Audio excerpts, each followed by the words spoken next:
안녕하세요. 미국 바로 알기 6강 거짓말 제국과 하이브리드 전쟁 편입니다. 저는 코리아 국제평화포럼 이사장 류경환입니다. 오늘은 론 폴 미국 의원의 거짓말 제국과 진실 그리고 침략의 서곡 세기의 거짓말과 프로파간다 색깔혁명과 정권교체 그리고 미국의 추악한 두 얼굴 테러와 마약 하이브리드 전쟁 편으로 살펴보겠습니다.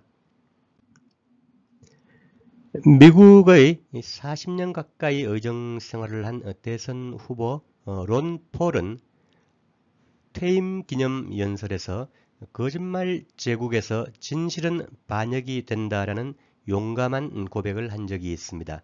2012년인데요. 최근에 론 폴은 다시 우리는 주류 언론이 떠받치는 거짓말 제국에 살고 있다. 그리고 이 거짓말 제국에서 진실을 찾는 것은 도덕적 파산의 시대를 살고 있는 우리에게 가장 큰 도전이다 라고 설파했습니다. 전 미국 국무장관이자 CIA 국장을 지낸 마이크 폼페오는 우리는 거짓말하고 속이고 훔쳤다라고 CIA의 기능을 고백했죠. 아주 용감한 고백입니다. 록히드 마틴 군수산업체죠. 메릴린 휴슨 CEO는 나는 예멘 전쟁을 사랑한다. 큰 이익이 나기 때문이다 라고 고백했습니다. 미국 군산복합체의 현 주소이죠. 21세기 최악의 인도주의적 위기라고 하는 예멘 전장에서 이익을 내고 있다는 표현입니다. 한편 러시아 푸틴 대통령은 미국과 그 위성국은 거짓말 제국이다. 우리는 서방을 신뢰하지 않는다라고 밝히고 있습니다. 푸틴은 2000년 집권 이후에 약 6차례에 걸쳐서 EU와 집단 나토에 가입을 요청했다가 퇴짜를 맞았죠. 나토의 그 동진 약속 위약 같은 오랜 그 위약에 대해서 서방의 신뢰를 하지 않는 그런 표현입니다. 침략의 서곡, 세기의 거짓말과 프로파간다를 살펴보겠습니다. 미국 역사에서 대외 침략 전쟁은 항상 거짓 프로파간다와 조작과 함께 진행되었죠. 대표적인 사건이 1898년 메이노 사건과 미국 스페인 전쟁의 시발입니다. 1898년 쿠바 하바나항에 정박해 있던 메이노가 의문의 폭발 사고를 일으킵니다. 당시 미국 수병 266명이 사망한 대형 사건이었는데요. 미국은 이 사건을 조작해 스페인과의 전쟁을 선포하고 당시 괌과 푸에르토리코 그리고 필리핀까지 먹게 됩니다. 베트남 침공 역시 마찬가지죠. 1964년 베트남 통킹만에 정박해 있던 미국 구축함 매덕스호가 의문의 공격을 받은 사실을 조작해서 베트남 침공을 결정하게 됩니다. 결국 베트남은 프랑스로부터 해방된 이후에도 온전한 자주 독립이 약 11년 이상 지연되면서 이후 미국의 침공으로 약 300만 이상이 살해당하게 됩니다. 그 후과로 인접 라오스와 캄보디아 역시 200~300만 이상이 희생되는 그런 역사의 아픔이 있죠. 2001년 아프가니스탄 침공 역시 마찬가지입니다. 진상이 아직도 온전히 드러나지 않은 9.11 사건을 구실로 빈 라덴을 잡겠다며 아프간에 들어가죠. 당시 아프간 침공 전에 탈레반 정권은 5차례 빈 라덴 인도를 CIA와의 비밀 협상에서 제의하지만 거부당합니다. 미국은 살아있는 빈 라덴을 이용해 아프간 그리고 카스피해 지역의 석유와 탄화수소 자원이 필요했기 때문이죠. 2003년 이라크 침공 역시 마찬가지입니다. 아프가니스탄은 빈 라덴이라는 구실이라도 있었지만 당시 이라크의 무진장한 석유 자원에 눈독을 들이던 미국은 국제적인 명분이 없었기 때문에 2년여 동안 약 900여 차례 조작된 이렇게 날조극을 통해 이라크 침공을 예비하고 결국 마지막에 화면에 보시는 것처럼 콜린 파웰 당시 미 국무장관이 유엔 회의석상에서 있지도 않은 대량 살상 무기라는 이렇게 핑계를 구실로 대면서 결국은 이라크를 침공하게 됩니다. 이 대량 살상 무기 조작은 21세기 최악의 거짓말 중의 하나이죠. 미국은 역시 아프가니스탄처럼 당시 후세인 이라크 대통령의 마지막 망명 제안까지 거부하고 침공을 결행합니다. 역시 이라크의 석유 자원 때문이었죠. 미국은 이후 20여 년 가까이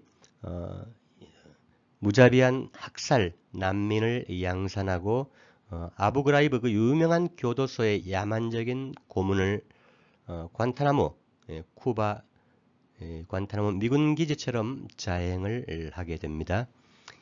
이라크 약 30여 년 전쟁의 총 사망자는 240만 명을 상회하는 것으로 추정됩니다. 역시 미국의 침략의 전주곡으로 상대에 대한 프로파간다와 악마화, 이런 서방 주류 언론들을 동원한 조작이 선행되죠. 우리가 익히 보는 것처럼 발칸의 도살자, 중동의 살인마, 폭군, 독재자, 이런 누명을 씌워서 국제법을 유린하는 침공을 정당화한 것입니다. 화면 왼쪽 위에서 보시는 것처럼 유고슬라비아의 밀로셰비치, 90년대 소비에트 붕괴 이후에 유고슬라비아가 당시 지정학적인 불안정 속에서 6개 나라와 코소보 7개 지역으로 쪼개집니다. 그 과정의 정정 불안정 등을 빌미로 밀로셰비치 대통령을 도살자란 핑계로 국제법정에 강제로 세우고 구금을 합니다. 국제법정에서 그 이후에 밀로셰비치는 무죄로 판명이 되었지만 그는 이미 2006년에 국제법정의 유럽 감옥에서 사망한 뒤였습니다. 오른쪽 위에 리비아의 가다피죠. 역시 중동의 살인마로, 북아프리카의 살인마로, 폭군으로 매도당했지만 결국 2011년 미국의 침공으로 살해되죠. 왼쪽 이라크의 후세인 역시 아까 말씀드린 과정을 거쳐 미국의 침공을 받고 미군에 의해서 교수형을 당하게 됩니다. 오른쪽 끝에 시리아의 아사드 대통령이죠. 역시 중동의 살인마로 매도당하죠. 2011년 미국이 색깔혁명을 통해 시리아의 무수한 테러리스트 조직을 집어넣어 약 국토의 70% 이상을 유린했습니다만 2015년 러시아군의 참전으로 기사회생하게 됩니다. 침공 직전인 2009년 서방 언론 대표적인 CNN이죠. 여론조사에서는 중동 지역에서 가장 인기 있는 대중적인 지도자로 꼽힌 지도자입니다. 그런데 미국은 2010년, 11년에는 서방 여론을 조작해 희대의 살인마, 폭군으로 악마화하게 됩니다. 리비아 역시 아프리카 최고의 강소부국, 인구 당시 600만에 불과했죠. 강소부국에서 천당에서 지옥으로 떨어진 케이스입니다.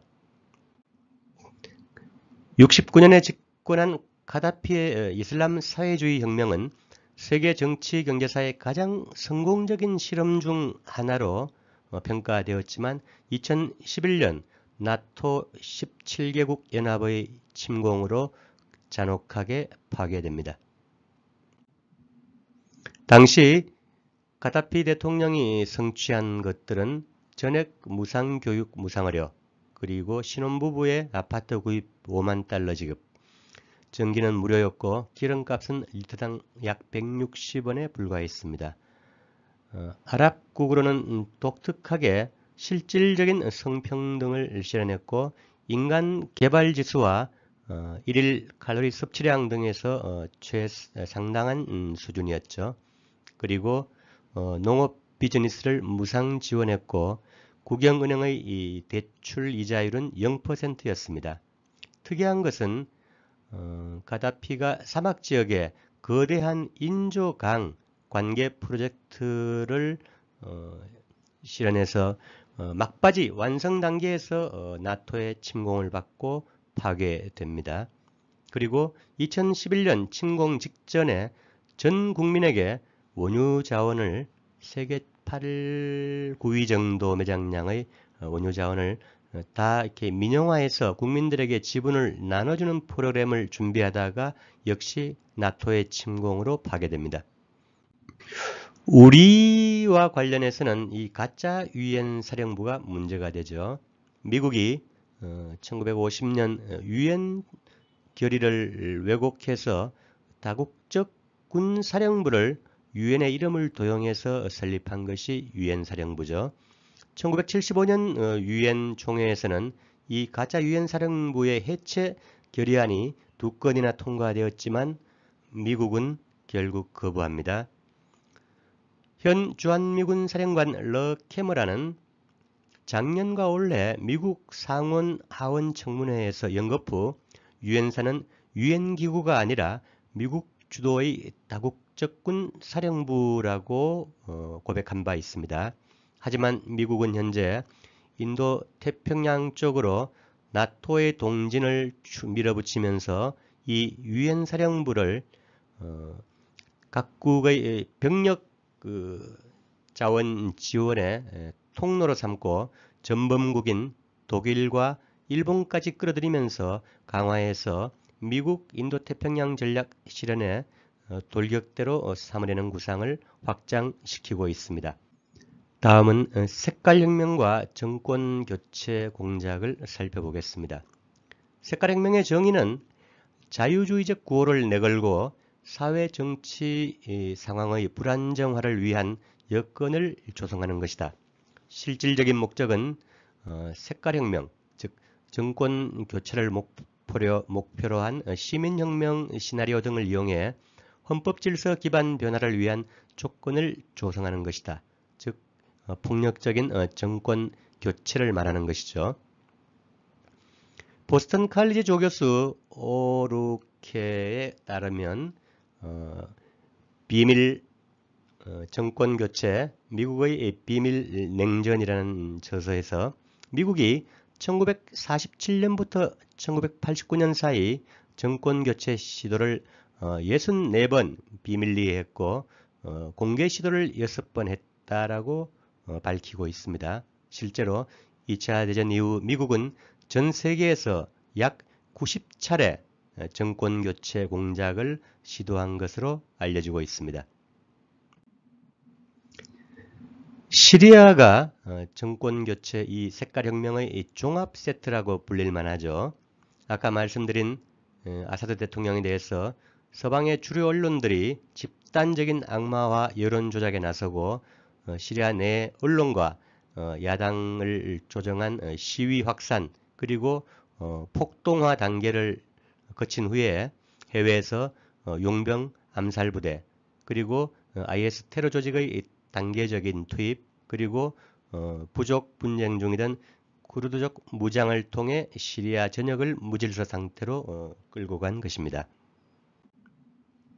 이 시리아는 동시에 화이트 헬멧이라는 유령기구를 조작해서 화학무기 공격을 조작하고 외부로부터의 공습 그리고 침공을 통해서 직접 개입을 확산시키게 됩니다. 이 화이트 헬멧은 영국 정보부 출신의 창립자를 통해 서방 특히 유럽 각국들이 수천억 원을 지원해서 인권기구의 외피를 쓰고 폭력 반군들과 테러 조직들이 준동하는 지역에서만 활동한 특이한 조작 단체이죠. 시리아는 그 후과로 인구의 절반 이상이 난민이 되고 해외로 국내로 떠도는 그런 처지가 되고 말았죠. 미국이 이러한 조작에도 정권 교체가 호락호락하지 않을 경우에는 즉시 쿠데타 공작까지도 벌이죠.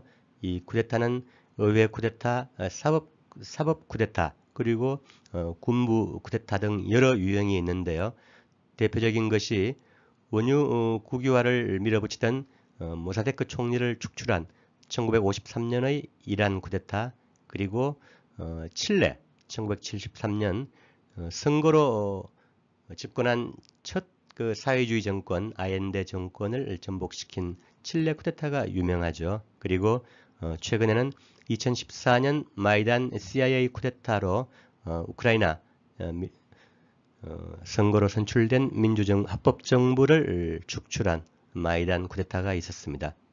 그 이후에도 베네수엘라, 볼리비아, 쿠바, 파키스탄 등에서 연이은 쿠데타 시도가 있었죠. 우리와 관련해서는 가슴 아픈 현실이 있습니다. 5.16 쿠데타인데요. 당시 들레스 CIA 국장은 BBC 인터뷰를 통해서 재임 중 CIA의 해외 활동으로서 가장 성공을 거둔 것은 5.16 군사 정변이었다라고 회고했습니다. 12.12 전두환 쿠데타 역시 마찬가지죠. 존 위컴 당시 주한미군 사령관은 박정희의 피살 이후에 가장 성공적인 미국의 한국 정책 가운데 하나는 전두환 정권의 수립이다. 우리의 노력은 결코 헛되지 않았고 그 보람도 크다라고 밝혔습니다. 존 위컴은 한국민은 들쥐근성과 같아서 누가 지도자가 되더라도 따라갈 것이다라는 역사적인 망언을 남겼죠. 다음은 추악한 두 얼굴, 테러와 마약, 하이브리드 전쟁을 살펴보겠습니다. 사진에 보시는 것처럼 아이시스의 창업자들, 국제 테러 조직의 창업자들이 부시와 딕 체니, 럼스펠드 등입니다. 여기에 콘돌리자 라이스, 힐러리 클린턴 등이 위크릭스가 폭로한 무수한 이메일 등의 자료들에 의해서 같이 폭로가 되고 있죠. 실제로 푸틴 러시아 대통령은 세계 테러의 95%는 CIA에 의해서 만들어진다라고 주장하고 있죠. 한편 마하티르 말레이시아 전 총리는 현대 세계 테러의 뿌리는 이스라엘 건국에 있다라고 누차 주장하고 있습니다.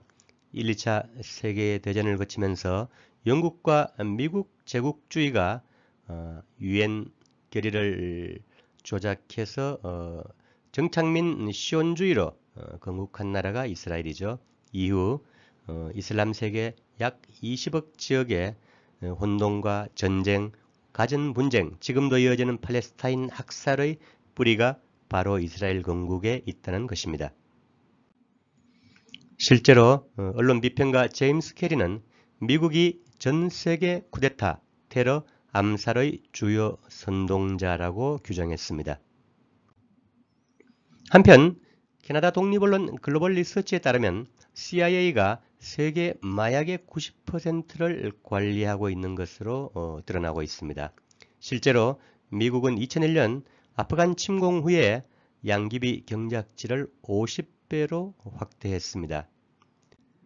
흥미로운 것은 1997년 집권한 탈레반 정권이 양귀비 밭을 완전히 박멸했는데요.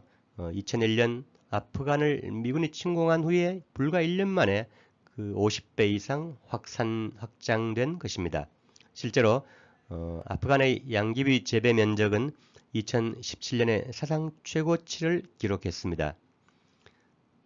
1991년 미국 국무부 보고서에 따르면 아프간에서의 CIA 비밀 작전이 이 지역을 세계 시장 헤로인의 주요 공급처로 전변시켰다라고 평가하고 있습니다. 현재는 세계 3대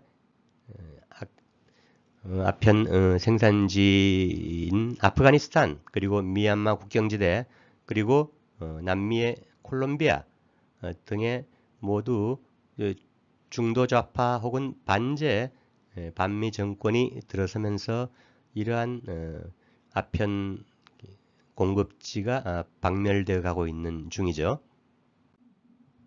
중국 외교부는 이러한 현상에 대해 미국이 독보적인 마약 수요국이다. 전 세계 아편류 약물의 80%를 소비한다라고 공개했습니다. 실제로 2001년 미국의 아프간 침공 이후에 서유럽과 미국의 약물 중독자들은 아주 가파르게 증가했고, 지난 20, 30년간 미국은 약물 남용과 중독으로 약 100만 명 이상이 사망한 것으로 보도되고 있습니다. 하이브리드 전쟁과 민주주의 국가기금을 살펴볼까요? 하이브리드 전쟁은 직접 군사 침략을 제외하고 각종 선전과 정보전, 간접적인 봉쇄와 제재 등을 통해서 정권 교체를 추진하는 전쟁이죠. 이 전쟁의 선두에 선 것이 미국의 민주주의 국가기금 NED라는 조직입니다. 1983년 레이건 당시 CIA 외곽기관으로 창설되어 전 세계에서 친미 세력을 지원 육성하면서 반정부 활동과 쿠데타, 그리고 정권 교체 저강도 전쟁을 추진해 왔습니다. 칼 고시먼 NED 초기 회장은 전 세계 민주주의 단체가 CIA 보조금을 받는 것을 숨기기 위해 NED를 만들었다고 고백했죠. 이 거시먼 회장은 약 38년간 NED 회장으로 재임하면서 선출되지 않은 권력으로 전 세계 피로 물들인 정권 교체 공작을 주도해 왔습니다. 이 모든 일들이 과거에는 CIA에 의해서 은밀하게 이루어졌던 일이 공개적으로 전 세계에서 진행된 것이죠. 한편 2016년부터 2019년 사이 NED가 전 세계에 지원한 자금 총액은 약 7천억 원에 달합니다. 2014년 홍콩의 우산혁명 역시 민주화 시위가 아니라 국외의 비밀 세력에 의한 계획적인 사태라는 것이 BBC에 의해 드러났죠. 미국 정부가 2년 전부터 비밀리에 계획해서 1000명 이상의 학생 시위대 훈련을 담당했고, 최신 아이폰까지 지급하면서 미국의 정보 라인들이 개입한 사태였죠. 미얀마 역시 마찬가지입니다. 아웅산 수치라는 인물을 민주투사로 내세워 오바마, 힐러리 클린턴 같은 이 제국의 수장들이 반제 자주적인 군부 정권에 대항해 민주투사로 키워온 것이죠. 아웅산 수치의 별명은 미얀마의 힐러리라고 합니다. 전 세계 색깔혁명의 대부인 조지 소로스의 자금을 지원받아 100개 이상의 단체를 결성했고, 전성기 미얀마 내에 미국 NED나 소로스 자금을 지원받은 NGO 단체들은 약 2, 3천 개를 넘어선 것으로 알려지고 있습니다. 선거 역시 제국의 이중 기준이 적용되죠. 자국의 이익에 반하는 반제 자주적인 정권이 들어서면 모든 선거는 불법이고 조작되었다라고 주장을 하죠. 미국의 경제전쟁 역시 불법 제재로 전 세계 40여 개국, 인류의 절반에 영향을 미치고 있는 인류에 대한 범죄입니다. 2019년 기준 국제 난민은 약 8천만 명, 현재는 우크라이나 팔레스타인 분쟁 이후에 약 1억 명을 넘어서는 것으로 알려지고 있습니다. 미국의 국방 예산 지출은 연간 9천억 달러를 넘어서죠. 중국과 러시아를 포함한 차상위 지출국 15개국을 다 합친 것보다 많은 군비입니다. 전 세계 인류의 기하를 해결하는 데는 이 미 국방 예산의 약 3%인 300억 달러만 있으면 충분한 것으로 UN 보고서는 지적하고 있습니다. 미국과 동맹국은 2001년부터 19년 20년 동안 32만 6천 개 이상 매일 평균 46개의 폭탄과 미사일을 인류의 머리 위에 투하했습니다. 색깔혁명은 이제 총파산하고 있습니다. 미국은 민주주의와 자유, 인권을 수호하는 국가가 아닌 그저 자국의 이익과 패권을 추구하는 제국주의 국가에 불과합니다. 언론인 크리스 해지스는 1941년 이래 미국이 개입한 쿠데타, 암살, 선거사기, 흑색선전, 협박과 납치, 반란 캠페인, 경제제재, 학살과 고문, 대리전쟁 또는 직접 침략 등으로 민주주의 정부가 수립된 사례는 단 한 건도 없었다라고 지적하고 있습니다. 한편 중국 외교부는 소련 해체 후 지금까지 세계적으로 미국이 지원하는 다양한 색깔혁명이 발생했다. 정권이 전복되고 국가의 운명은 대부분 비극적이 되었다. 그러나 30년 동안 세계적인 색깔혁명을 각국은 두루 간파했다. 정치적으로 전염병 백신을 맞은 것이다 라고 밝히고 있습니다. 이제 미국의 힘이 빠지고 패권이 약화되면서 간접적인 색깔혁명과 정권 교체 공작의 위력도 현저히 약화되고 있습니다. 미국 바라알기 5강 여기서 마치겠습니다.